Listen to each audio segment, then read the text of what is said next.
Today we're ranking all 48 Mega Evolutions in the Pokemon franchise, and the very worst one at the bottom of our list is Kangaskhan. So Mega Evolutions change a few key aspects of a Pokemon. Your stats go up, abilities and typings might change, but the most important part of it to me is the design. And Kangaskhan just simply fails here. That is why it's the lowest Pokemon on this list. Like, I can hardly tell if this thing really is a Mega, because the only thing that changes is the baby in its pouch grows up a bit. And sure, it gets a neat ability called Parental Bond, where basically every attack that Kangaskhan lands adds a second attack at half power. But like, come on, Kangaskhan itself hasn't changed at all. The coolest part of Mega Evolutions is the spectacle, the awe, just the excitement of it changing and turning into something cooler. It's not the only thing that's important, but it is the staple of the mechanic. And on that note, not far behind Kangaskhan is Audino. Now, Audino does get the fairy type added on, but this is just another example of, did it really change? This looks more like a regional variant than a Mega Evolution. I don't know who asked for Mega Audino, and I really don't know who cares. Now, originally from Gen 3,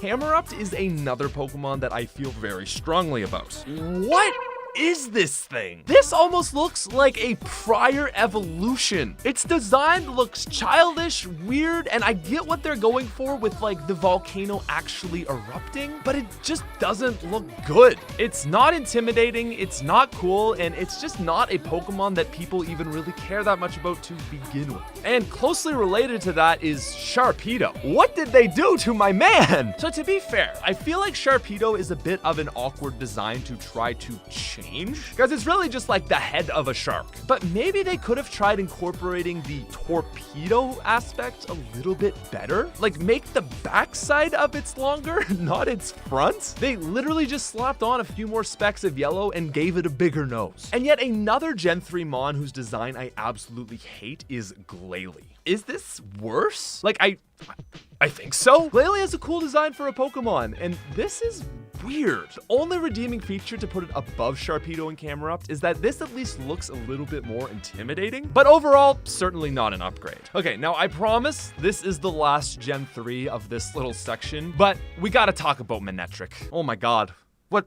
What did they do to my boy? Before, Manectric looked sleek and agile, and while not my favorite Pokemon, I do feel like, I don't know, it had a grace to it. This thing does not look graceful. It looks like it can hardly stand up. And if we want to talk about grace, specifically falls from this, let's look at Scizor. This isn't as bad of a design as the previous Mons we've looked at, but in comparison to how awesome Scizor is, it's worse. And another Pokemon that I feel this way towards is Mega Gyarados. One of the most beloved, awesome looking Pokemon of all time. It's just worse. So top heavy and bulky in the front and little tiny in the back. It's just abnormal and weird. You gave it dark typing instead of dragon typing. Like, what is going on here? I will admit that it's certainly hard to top the awesomeness that is original Gyarados, but this just completely missed the mark. Pinsir has always been an overlooked bug Pokemon, so I can respect them trying to make a Mega Evolution for this. It's not bad, but personally just doesn't do a whole lot for me. The same can be said for Heracross. I certainly respect the attempt at this thing, but I don't know. I'm just not really getting an improvement. And speaking of a lacking improvement, you want to look at Venusaur? Oh my god, dude. Of the three Kanto starters, this man got done so dirty. Let's just take a peek at Gigantamax Venusaur. Interesting improvement, very cool, menacing, sick design. This is Venusaur. I think a lot of people take a glance at this and don't even realize it's the Mega Evolution. But moving on to our 37th spot, we have Mega Aerodactyl, or as I like to call it, Aerodactyl, but with spikes. Aerodactyl is sick. Truly one of the most underappreciated Gen 1 Pokemon, and this is just completely lacking focus. I feel like you could have done so much for this thing. Like, imagine if they just made Aerodactyl way more dragon-like. It could have been so cool, and instead, they just gave him spikes. Now this next one is gonna be a little controversial, but it's Mewtwo X. I don't know what it is about this guy, but I just don't like him. Considering how awesome Mewtwo Y looks, I don't know why they even bothered with this. We could have gotten one and been completely happy. At 35, we've got Slowbro. Certainly not that cool, but it's worth a laugh, and I can respect that. 34 is gonna be Tyranitar. While I do think it's a slight upgrade from the original, it's, I don't know, just kind of bit more wide. It's not a bad design, but similar to Aerodactyl, I feel like it just didn't reach its potential. Garchomp is another Pokemon like this. Don't get me wrong, Mega Garchomp looks good, but primarily because it just looks like Garchomp. Furthermore, I feel like the whole slashy hands has been done with Scyther, Kabutops, and so on, so I don't know. I'm just not a huge fan, and I don't think it's a major improvement. Gardevoir is another Pokemon like this. They literally just gave it a bigger dress. And while Abomasnow isn't an insanely cool Mega, I do think it's an improvement. The same goes for Beedrill at number 30. It's not the most awe-inspiring Pokemon, but I do think it is a huge upgrade from the original, and it's a design I can respect. At number 29 and 28, we've got Latias and Latios. Again, not bad, but like, what is actually changing here? They look a little bit more jet-like, I guess. Colors changed. They kind of look like the exact same Pokemon. It looks good, don't get me wrong. It's just a little uninspired. Mega Pidgeot is an example of a good upgrade that really doesn't change all that much. You're going from something very basic to not that much more crazy, but it's a huge step up. It feels a lot more majestic and like it really has had a cool transformation. And so while, sure, it still is just a bird, I think it's a pretty sick upgrade. Another Pokemon whose upgrade I really appreciate is Mawile. Never originally my favorite Pokemon and still not in Mega form, I think that they gave it a very meaningful improvement. It's not the best looking, but I think they took it to its full potential, and I respect that. Altaria is a tough one for me. Like, in some ways, I feel like you could almost throw this in with the Kanto legendary birds and it would just quite fit. But at the same time, they kind of just gave it more clouds. The one thing I truly appreciate about it is that they gave it fairy typing. At number 24, we have Alakazam. In my top 5 favorite Pokemon of all time, this one is a bit of a disappointment to me. I think it genuinely just suffers from already being too cool. I'm not exactly sure what you could have done to improve him, but adding more spoons is certainly not it. At 23, Aggron is a great example of what a Mega Evolution should be. It looks more intimidating, more ferocious, and it goes from being rock steel to just a steel type. And I feel a very similar way about Blastoise. It hasn't changed that much, but it is such a cool upgrade. My man's got 3 cannons now, and there's a really big one on his back. It looks sick, and you really can't argue with it. Up next is Sableye, and personally, I just really like this design for its creativity. At 20, we have Absol. I really have nothing bad to say about this design. It's sleek, cool, and just a very obvious improvement from its original. But Salamence is certainly not that. This thing is just so wacky. It's so weird, and because of that, I gotta love it. Like, I get it if you hate this. I think that there is an argument to be made for hating this, but I don't. I don't know how they managed to pull off turning a dragon into like a flying spaceship, but it works and it looks great. Now at 18, we've got my boy Houndoom. Houndoom was always an amazing Pokemon, and this is a fearsome design. This thing is so cool, like it could even be a steel type for that matter. Kind of wish it was a steel type, but overall, it's just such a nice, logical improvement from the original.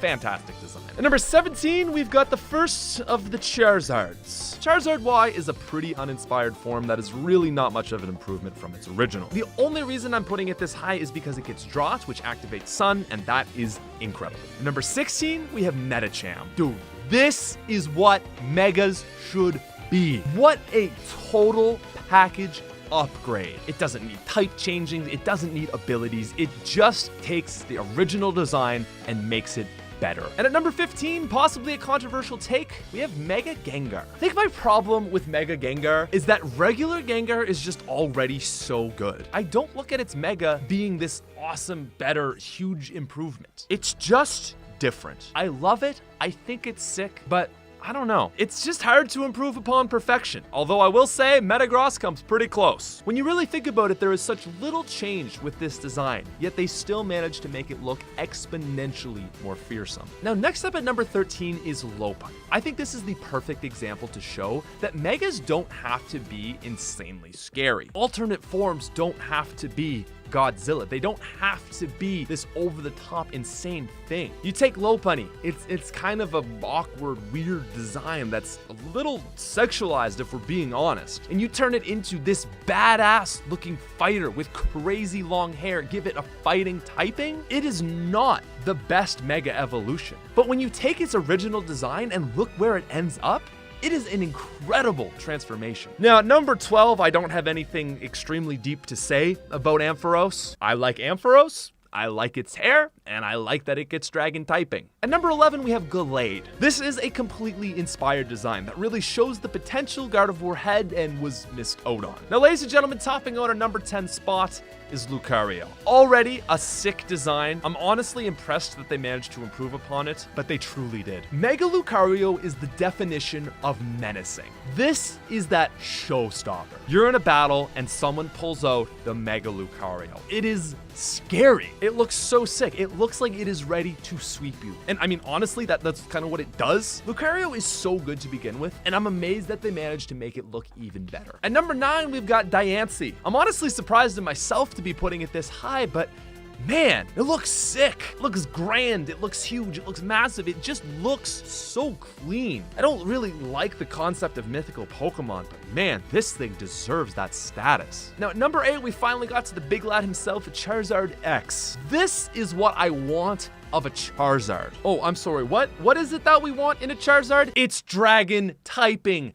Thank you, Game Freak. Where do we start with this thing? Okay, we go to the black, shiny color palette, but instead of reddish orange, no, it's blue. You know what's hotter than red fire? Blue. And Charizard X is hotter than Y. Like, sure, it may not have Draught, but dragon typing and Tough Claws, man, that is enough for me. What a great design on an already awesome Pokemon. At number 7, we've got Swampert. This thing was already the menace of Hoenn, and dude, you just made him even scarier. My man is hulked out. He is juiced up. Look at that design. It's like he is exploding with muscles, just ready to hit you with that stab earthquake. At number 6, we've got Banette. Dude, I think this might be a shock to a lot of people, but this is incredible. I feel like this could be the final evolved form of Banette. It could be like a Gigantamax version, dude. I don't know, but I'm in love with it. It gets prankster, its attack stats go to 165. Like, this thing is so cool. I just love the way that it gets all these extra zippers in its hands, and like its essence is like oozing out of it. And while I love it not quite as much as Mewtwo Y. Okay, there's a reason that when Mewtwo Y got leaked, people thought it was Mew 3. Yeah, no one was looking at Mewtwo X going, Mew 3? They're like, nah, this is a weird, awkward, different design of Mewtwo. Once again, Mewtwo Y is all we needed. It just completely encompasses my 5-year-old cravings of a third version of Mewtwo. I was waiting for it in Gen 2 and then Gen 3, and then I quit Pokemon, and I came back expecting Mew 3, but they at least delivered with Mewtwo Y. At number 4, we have Blaziken. Blaziken is sick to begin with, but I feel like it is suffering a little bit from just looking like an awkward chicken. Whereas Mega Blaziken removes any doubt from my mind that this thing is awkward. Retaining the awesome typing that is fire fighting, its only ability is speed boost. It is so cracked in battle. The fire emanating from its body is amazing. Replacing the yellow palette with black makes it look more fearsome, and its overall mane, if you want to call it, is just a huge improvement from the original. But my favorite Gen 3 Mega Evolution is Sceptile. Sceptile was a pretty sick looking Pokemon, don't get me wrong. But man, did my boy get done dirty in Hoenn. Blaziken, fire fighting, insane typing. Swampert is water ground, weak to like 4 Pokemon through the entirety of Hoenn. And then there's Sceptile. It's just grass. It's grass with Leaf Blade. That's it. What went wrong with this guy? What did they do to my boy? Grovyle had so much potential, and they just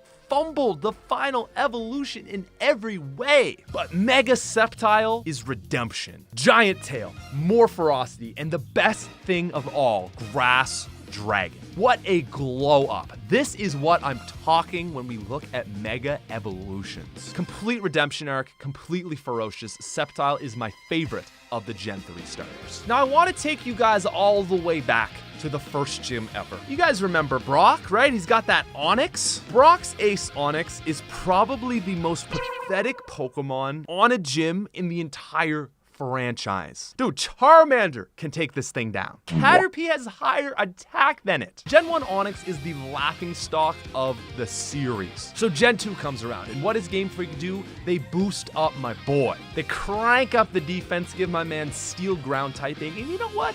Steelix is all right. But then again, who actually uses Steelix? I would, if it's Mega. Dude, look at this ethereal being. This thing goes from a rock snake weaker than a caterpillar to what could nearly be a legendary Pokemon. This thing has crystal spurting out of it and a weight so big that it has its own gravitational force. Sure, it might not be the most viable Pokemon, but it looks absolutely incredible and is a huge glow up. But come on, man. Is it gonna be anything else? Mega Rayquaza is the pinnacle. You're taking one of the coolest, if not the coolest legendary Pokemon of all time, and you're managing to make it look even better. Mega Rayquaza is our #1 spot and the pinnacle of what all Mega Evolutions should be.